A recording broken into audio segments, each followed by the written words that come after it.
Name a Volkswagen and I've probably owned one. Scirocco. It's pretty sweet. That's custom. Golf, Rabbit, different kinds of GTIs, and one thing that all of my Volkswagens have had in common is that they're all front-wheel drive. There have only been 2 generations of Golf R, and only talking about those would be a really short episode. So instead, we're gonna discuss every Golf that had all-wheel drive. This is everything you need to know to get up to speed on the Golf R.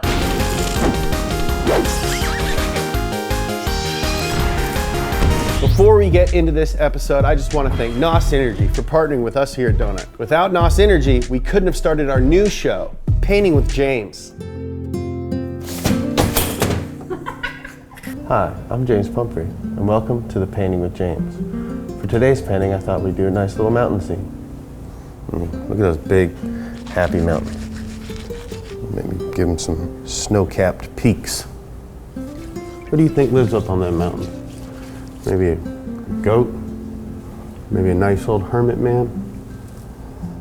And there we have it. Nice little mountain prairie scene. Although I don't think we're quite done. This space right here, I think that could use something. Let's see what we got here.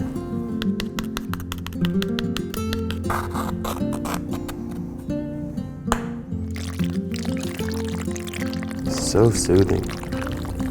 That's a happy little color.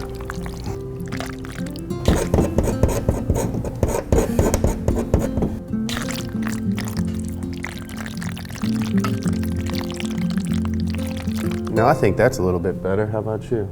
Buff old horse just running through the prairie. Make sure to come back next week for more buff horses. And until then, happy painting. Thanks, NOS Energy. Now, back to the show. The story begins with a little car called the Golf Syncro. The year was 1986. In a bid to make their flagship hatchback even more utilitarian, Volkswagen decided to give the Golf all-wheel drive. There was just one problem.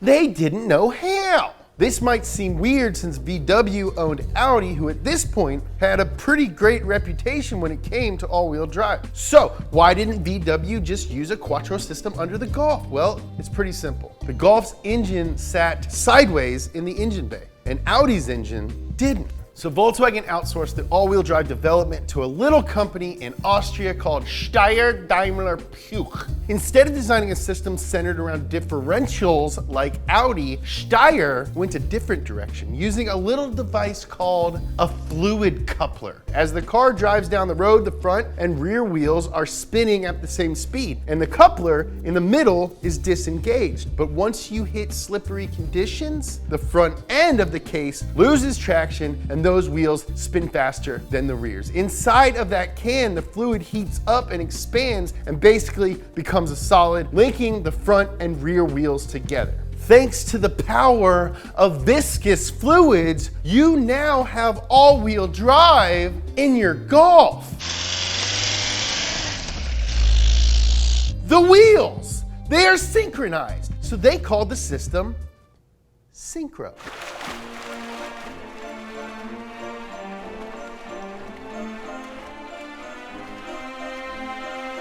VW unveiled the weird little all-wheel drive Golf Syncro hatch in 1986. Despite looking pretty much exactly like any other Golf in Europe, the front seat was moved about an inch forward and the cargo floor was raised to make room for the Syncro system. Unfortunately, for all the work that Steyr did, VW only built the Golf Syncro for 3 years. But that would not be the end of the all-wheel drive hatch. In the early 90s, the FIA World Rally Championship introduced a class called Group A. You've probably heard of its older, more aggressive brother, Group B.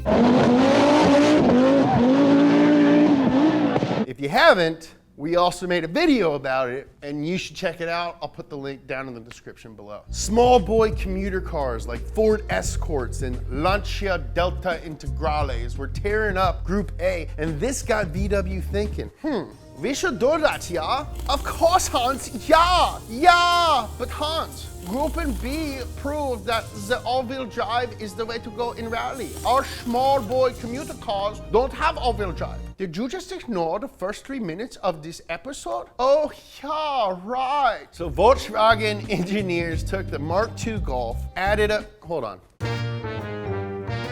MK is short for Mark. It's not MK1, MK2. It's Marky Mark and the Funky Bunch. Back to this story. So Volkswagen engineers took the Mark II Golf, threw on some very vaporware looking rectangular headlights and some sick rally-inspired wheels. But that wasn't all. Underneath the car was that same Syncro all-wheel drive powered by an 8-valve 4-cylinder engine. Oh, and it had a little thing called a supercharger on it. The result was an earth-shattering 158 horsepower. Can I get a more power, baby? A more power, baby! Testify! A more power, baby! No low power, baby! Only more power, baby!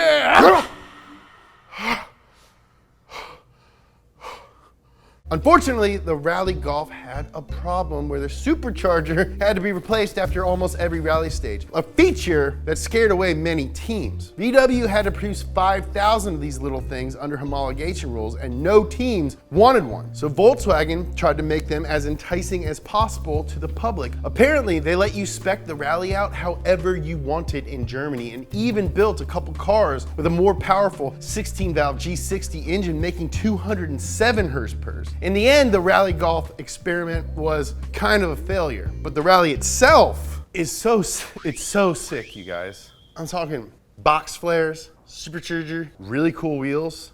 Then we never got them here. While the Rally program was fizzling out, the VW Motorsport Team had a little fun. They took the Mark II 5-door hatch and put all the goodies from before in it. The Syncro, the blower, the steez. They called it the Golf Limited. It had a 16-valve G60 supercharged engine making 210 ponies. The car hit 0 to 60 in just over 6 seconds, which was fast for the day. And it could get up to 155 miles per. You could only get the Limited in one color. Black metallic, and it had sick blue trim. And that's if you could get one at all. Volkswagen only made 71 Golf Limiteds. Of all the cars in this episode, this one is potentially the coolest and certainly the rarest. It would soon inspire a whole new generation of high-performance, all-wheel drive Golfs. But those would have to wait, because Volkswagen then tried something really weird. Steyr helped Volkswagen develop one of the first crossovers ever, the Golf Country. This thing is sick. The Country was a Golf with nearly 8.5 inches of ground clearance, a skid plate, and a ton of suspension travel for a Golf. And it also had a freaking brush guard, bull bar, cow pusher, whatever you want to call it. It's a bunch of bars on the front of your car so you can run over them zombies. Not today, zombies! Volkswagen managed to sell almost 8,000 of these funky little things before ending the Country's 2-year run in 1991, 4 years before Post Malone was born. In 1992, the hatchback was now in its 3rd generation, my favorite, Mark III, and Volkswagen thought that it was the perfect time to inject a little performance into our boy. They teamed up with Schmidtmotorsport to develop a new all-wheel drive Golf, codenamed A59. This thing is sick. Imagine like a hulked out marshmallow. Schmidt developed a custom all aluminum 2-liter engine with a square bore and stroke design. A square setup like this makes the engine more balanced at high revs, which is great because this car could rev high. Topping it all off was a Garrett T3 turbocharger, which helped the teeny 4-banger produce a beefy AF 275 horsepower. This tightly wound little 4-pot wasn't hooked up to the Syncro system of the olden days, but to a totally custom system featuring electronic differentials, pretty similar to the Haldex all-wheel drive system that they use now, which we'll talk about a little bit later. Schmidt also fabbed up an integrated roll cage, which did add weight but kept the occupants safe in the event of a crash, which sometimes happens in rally. Can you guys please play a rally clip where no one dies? The A59 was good for 0 to 60 in about 5 seconds. And according to people who have driven them, and there's not many people who have, the souped up Mark III is an animal. Even the average race car driver doesn't know that because Volkswagen only made a couple of them. Maybe they only assembled one. I think there was like 3 body kits ever made, maybe 4. Do you know how many they made? Let me know in the comments below. Like we learned with the Golf Rally, an expensive homologation Golf just like would not be a moneymaker for Volkswagen, so they scrapped the project. But that was not the end of the all-wheel drive Golf. Of course it wasn't. We haven't even made it to the car that this episode is named after. You know that. The year is 2002. The Mark IV Golf has been out for 6 years at this point, and Volkswagen all of a sudden decides to give us another all-wheel drive chance.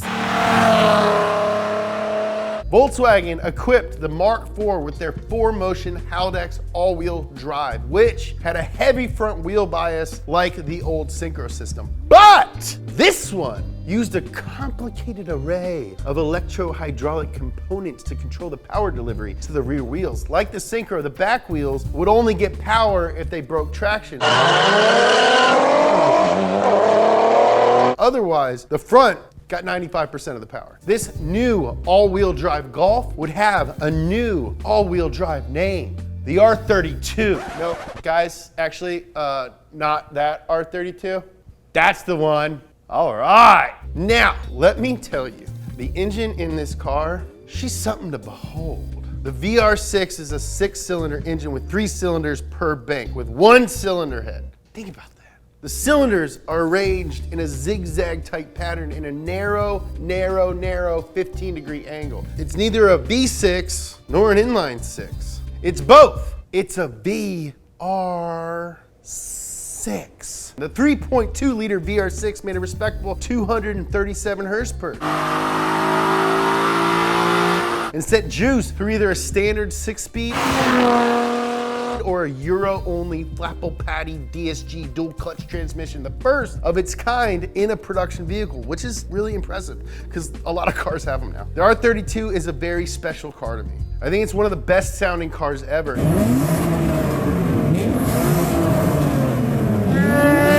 And the Mark IV styling has really aged very well. It's very timeless. When the Mark V generation Golfs were released, the little hatch got a complete refresh, as did the R32. German engineering in the house, yeah. Power was boosted by 10 horsepower. It got to 60 miles per hour, 0.3 seconds faster. Oh, you're probably saying, James, 0.3 seconds. Not a lot. What if you're a surgeon, huh? For kids and babies and stuff like that. And you get a beeper page.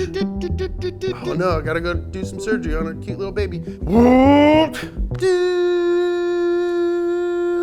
You're 0.3 seconds late. You should have had an R32.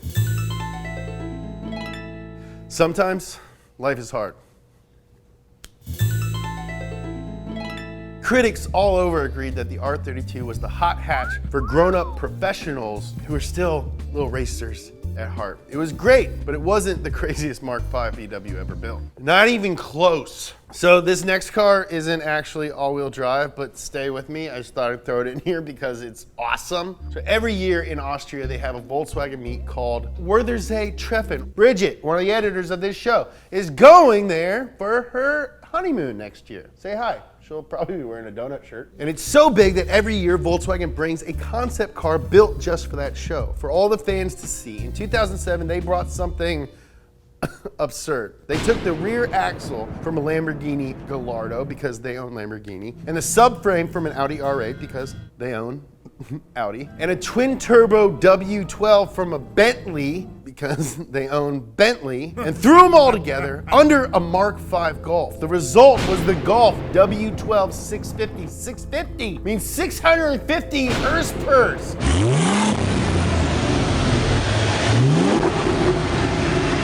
In a Golf. I'm looking at one right now. They're little. Sounds scary. To make the engine fit, VW engineers ripped out the rear seats and grafted in the R8 subframe. That's right, this Golf is mid-engined and rear-wheel drive. Oh, and they actually drove it. It was really fast in a straight line, but according to my dad, it couldn't really go that fast around corners. Obviously, this thing was never designed for the production line, but the fact that VW even built it in the first place is awesome. That's why I love them. I love them, and I love my dad, and I wish he would call me. I know it takes a lot of money to get a phone call across the Atlantic Ocean, but hey, the 6th generation Golf debuted in 2008, and the much anticipated all-wheel drive model was close behind. Fans like myself wondered, will there be a new R32 with the VR6? Will it still use the 4Motion all-wheel drive system? Will my dad ever call me? Our questions were answered in September of 2009 at the Frankfurt International Auto Show. The Mark VI R32 wouldn't be called the R32 because this time the engine was smaller, and you can't call a 2-liter turbocharged 4-banger 32 because it's not 3.2. So Volkswagen called it Golf R. This new sophisticated Golf R was the most handsome one yet, but still had the heart of a monster. The new engine made a shocking 266 horsepower, almost 20 more than the Mark V's VR6, while getting better mileage and making sweet turbo noise.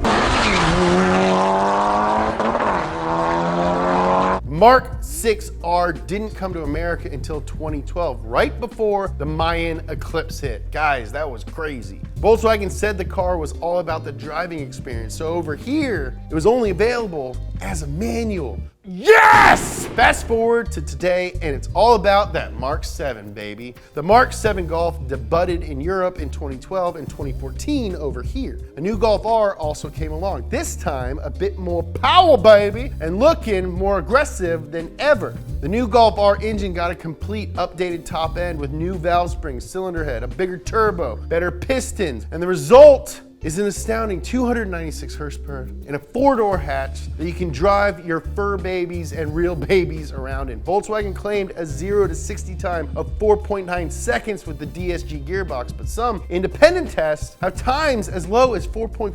4.5! I'll show you how long that is.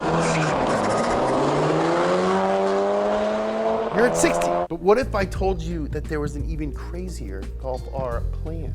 In 2014, Volkswagen unveiled the Golf R400, a 396 horsepower concept they claimed could hit 60 in under 4 seconds. It had a sick rear wing and dope wheels and was basically Germany's answer to the upcoming Focus RS and Civic Type R. Volkswagen was aiming to assert their hatchback dominance once and for all. We will make the greatest hatch of all time! Very good, Hans. Let's go get some Ventsislav. I love Ventsislav. Do you like your Ventsislav sweet or savory? I like a sweet Ventsislav in the holidays and a savory Ventsislav on my day-to-day. But then everyone found out that they were cheating on their emissions testing, so they scrapped the whole project.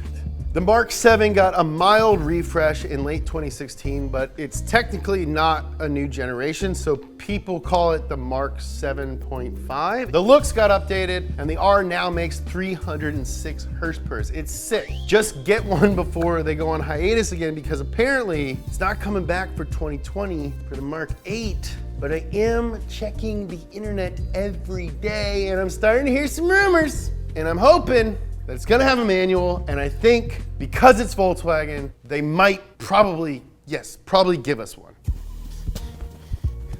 All of these Golfs is getting me flustered. Hey, what did the pirate say when you asked him what he was doing on the weekend? I don't know, what?